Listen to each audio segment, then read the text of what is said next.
We're busy, we're all busy. We work full-time schedule, I guess, everybody. So you need to have type of plant that look nice in the apartment and it's a low maintenance type of plant.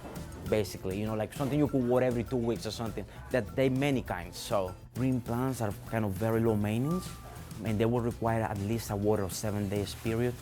Some of them could go up to 2 weeks, a month, depending on the variety of the green plant. But yeah, basically, green plants in general, the key would be in the light. If you have to have light, indirect light, or low light. And it's very easy to take care of.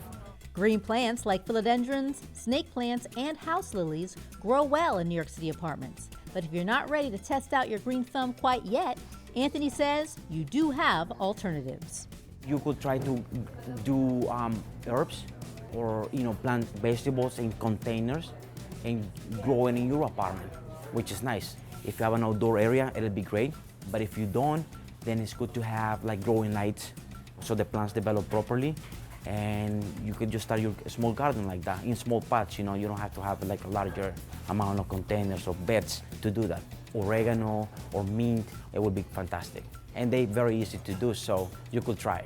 So that's the best thing to try with first and then move your way up. Move your way up, right, exactly.